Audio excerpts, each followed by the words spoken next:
Oi, meu nome é Amanda Durham e você está no canal Fielmente Feminina. Oi meninas, tudo bem com vocês? Eu espero que vocês estejam bem. Eu tô bem, tô feliz de estar de volta aqui com mais um vídeo. E antes de eu entrar no assunto, eu queria pedir pra vocês, com muito amor, com muito carinho, para que vocês deixem o seu like, a sua curtida aí no vídeo, confiram o seu botãozinho de inscrição e também esse bendito chininho, esse sininho que tá aí do lado do botãozinho de inscrição. Só assim a plataforma valoriza o meu trabalho e passa a distribuir os meus vídeos para muitas e muitas pessoas. E é isso que a gente quer gerar transformação na vida de muitas mulheres. Conto com a sua ajuda aí, viu? Vou te dar um tempinho.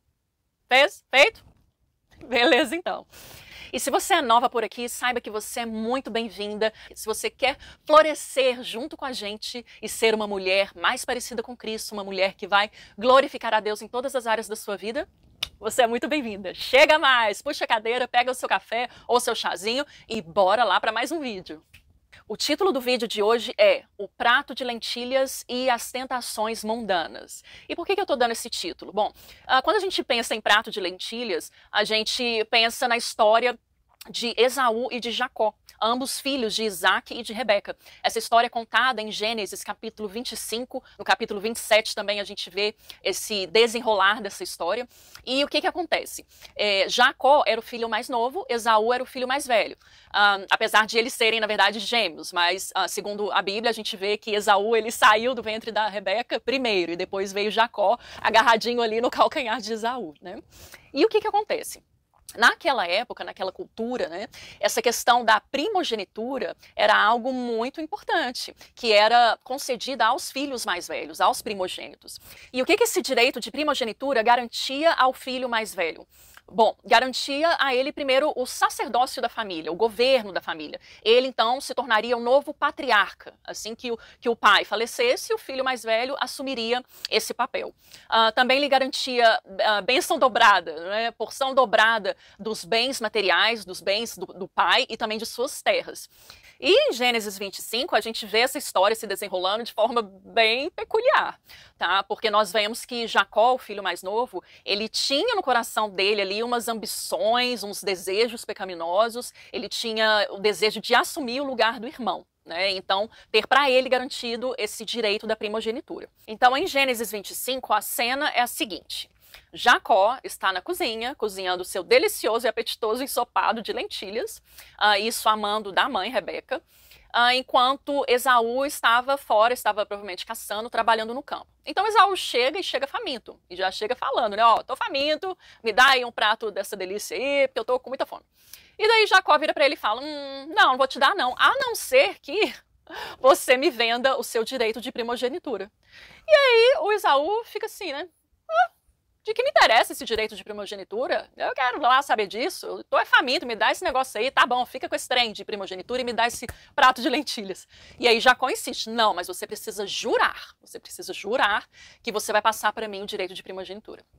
E assim Esaú faz, foi feito dessa forma, então Jacó dá para ele, serve para ele, né, a Bíblia fala, um delicioso ensopado de lentilhas. Bom, isso no mundo espiritual é muito importante, né? A gente pensa que, às vezes, que o mundo espiritual não é real, sabe? E que, de forma alguma, a gente dá legalidade para o mal atuar nas nossas vidas. Isso não é verdade.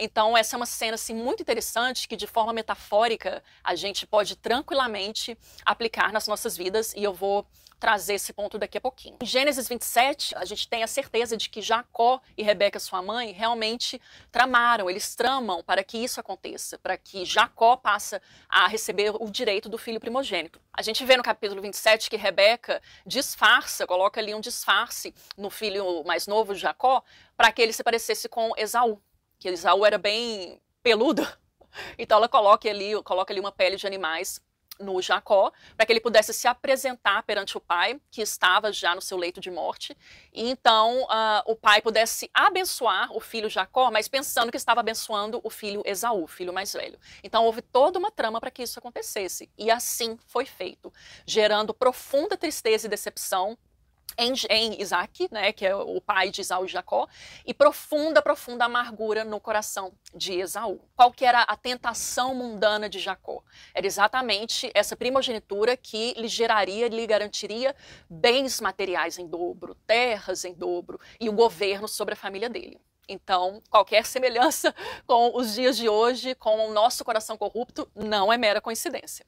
E aí trazer essa metáfora para a nossa vida é muito interessante, meninas, porque olha só, você vê que o Esaú, ele abre mão do seu sacerdócio ali sobre a família dele, ele abre mão disso, algo super importante, um chamado super importante, uma missão muito importante, ele abre mão disso por algo que iria lhe satisfazer ali temporariamente, né? Um prato de lentilhas, ia matar a fome temporária dele. Nós, como igreja, hoje, como corpo de Cristo, nós somos chamadas de sacerdócio real, né? Veja que a gente tem 1 Pedro, capítulo 2, versículos 9 e 10. Vocês, porém, são geração eleita, sacerdócio real, nação santa, povo de propriedade exclusiva de Deus, a fim de proclamar as virtudes daquele que os chamou das trevas para a sua maravilhosa luz. Eu amo muito essa passagem. Então veja que somos geração eleita, somos sacerdócio real. Nós trocamos o nosso sacerdócio real por um apetitoso prato de lentilhas. Trocamos o eterno pelo efêmero.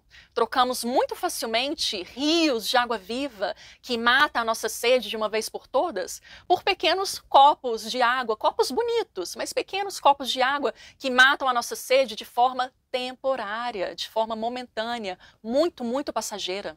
Acontece, meninas, que quanto mais a gente faz isso, mais a gente alimenta a nossa carne e com isso mais a gente se afasta de Deus, mais a gente apaga o Espírito Santo, a gente torna bem menos sensível ao Espírito Santo que Jesus mandou para fazer morada em nós. E com isso nós nos tornamos mais suscetíveis a negar o próprio Cristo em tempos de perseguição ou mesmo outros tipos de sofrimento.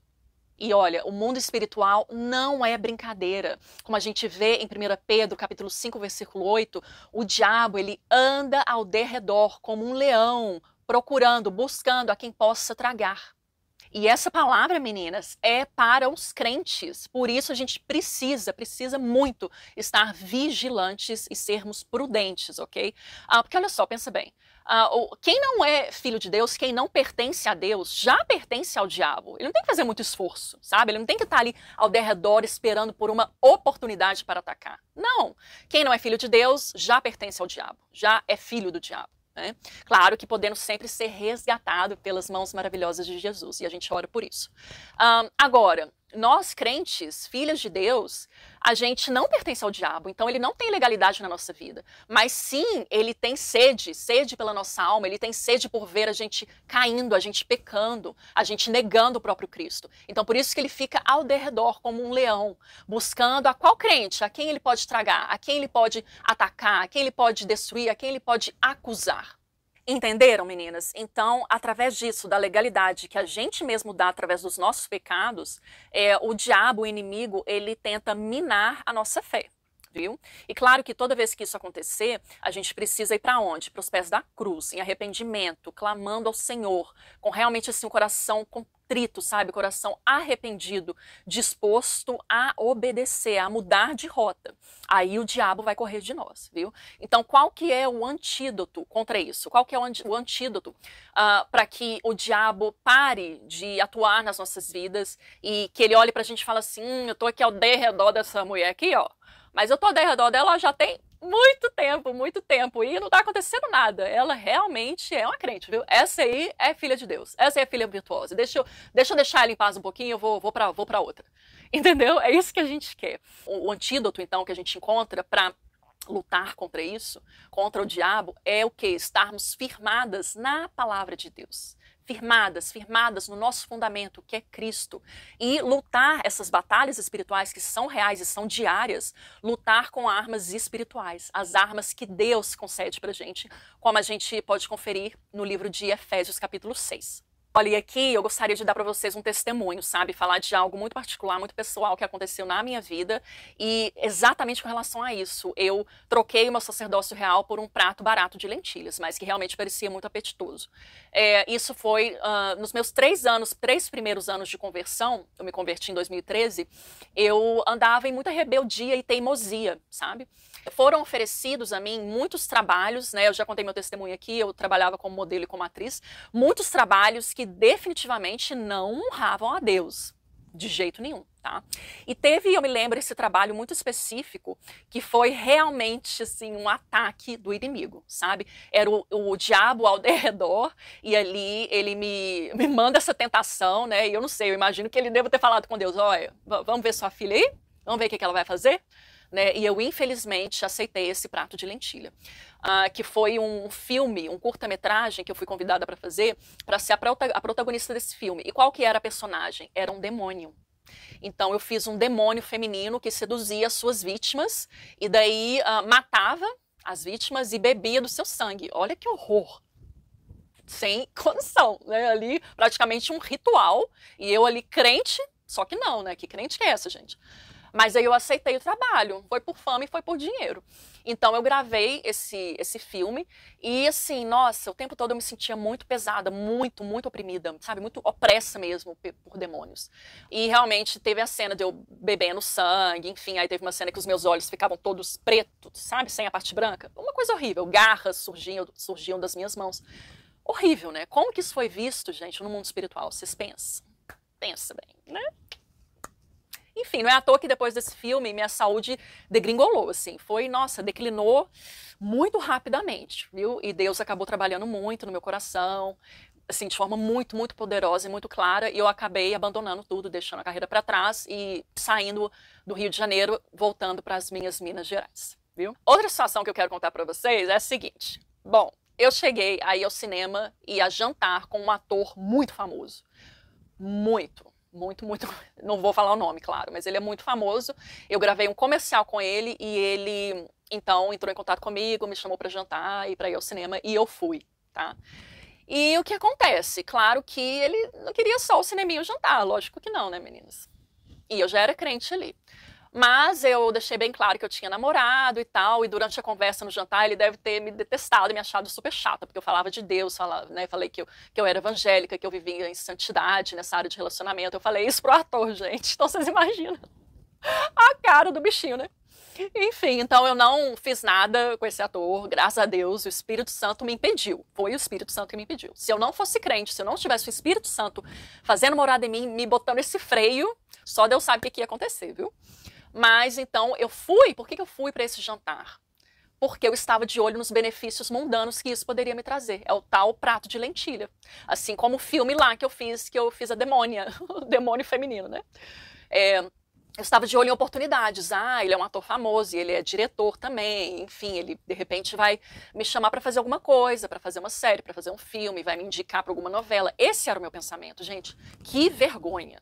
Sabe? Mas eu tô liberta, por isso que eu tô contando aqui pra vocês, entendeu? Mas que vexame, né? Então, vocês perceberam?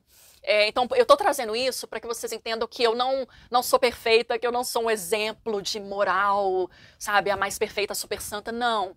Eu sou também uma pecadora, mas que eu tenho plena consciência de que a graça de Cristo é transformadora, de que a graça de Cristo pode me transformar, mas eu tenho que responder de forma positiva a ela, sabe? Eu tenho que parar de dar cabeçada por aí. Parar de aceitar pratos de lentilha, que te dizem, você vai ser famosa, você vai ser rica, você vai ser amada, você vai ser admirada, você vai ser copiada, toma aqui o seu pratinho de lentilha. Né? E com isso eu acabo negando o próprio Cristo através das minhas atitudes. A verdade é que muito crente tem se conformado ao mundo para ganhar tapinhas nas costas de quem odeia Deus e seus preceitos. Muito crente quer ser amado por todo mundo e por isso detesta conflitos. E claro, meninas, que precisamos escolher sim as nossas batalhas, mas há alguns conflitos que Deus nos chama para enfrentarmos, encararmos de frente e solucionar esses conflitos de forma que glorifique a Deus.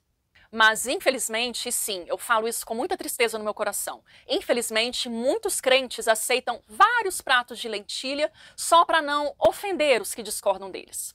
Sabe o que me parece? Me parece que muitos crentes sentem vergonha do evangelho. Mas não a gente, né, meninas? Afinal, se somos servas de Cristo, do que nos importa agradar aos homens? Foi assim que disse o apóstolo Paulo, e a gente precisa declarar o mesmo. E você, me diz, você tem aceitado pratos de lentilhas para satisfazer as suas tentações mundanas? Bora mudar isso em 2024? E esse foi o vídeo de hoje. Eu te agradeço muito se você ficou até o final. Me fala se você ficou até o final. Conta pra mim aqui embaixo, viu? E conta pra mim também se você já teve alguma experiência de aceitar algum prato de lentilha e depois se sentir, sabe, mal, se sentir pesada, sabendo que desagradou a Deus. Se você quiser, fique à vontade, compartilhe com a gente para nossa edificação. Bom, e é isso. Eu te vejo no próximo vídeo. Fiquem com Deus. Tchau, tchau.